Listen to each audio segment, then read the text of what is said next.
Slight devil's advocate question, which might not be appropriate in a 2-minute session. All this assumes that SEA is an effective mechanism. I mean, it's a given. SEA is good for talking about climate change, but the challenge you posed in your abstract was how can SEA be, what's the phrase you use, the effective use of SEA in development cooperation programming. And I wonder if the panel can consider how introducing climate change to SEA can be used to strengthen and improve the efficacy of SEA and what the challenges are. Would anybody like to start off on that? Yes, Rob? I see you. Well, first of all, I think you can compare SEA to democracy. It's probably not the most effective tool in the world, but I don't see another one that actually can be more effective. The key thing in SEA is that it's a legal tool, which of course means that it stays for a longer time, so it has more opportunity to learn.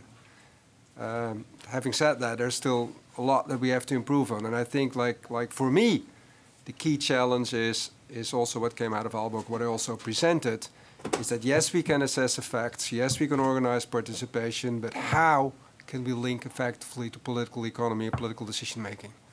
That is where we can probably gain a lot. Means we have to open up to political scientists, administrative scientists, a completely different group of people that typically you don't find here. And at the same time, keep doing what we're doing. It's not like we're doing the wrong thing, but we have to add something to it. That would be my answer. Anybody else want to respond?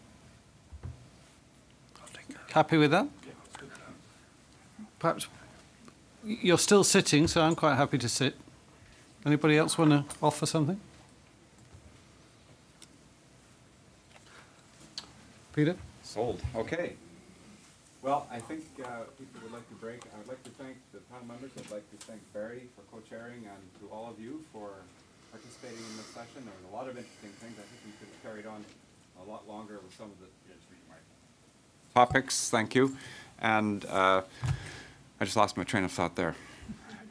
Anyway, there's a lot of work to be done. SEA is going to be around for a while. As I said, there's about 60 countries using SEA. There is uptake by developing countries. I see more and more uptake of this tool for development cooperation, but going deeper into development cooperation on the climate change side of things. I think developing countries understand the severity of climate change risk, and they see this as a way of addressing it. So. Well, we will be doing some wrap-up comments today at 5 o'clock in the plenary for all the concurrent sessions. We'll be making some comments, so I'll be making some comments about what happened here today and bring that to the general participants. So if that's all we can say before, we've got 10 minutes before the next session starts. Thank you very much, and we'll see you all in the next sessions.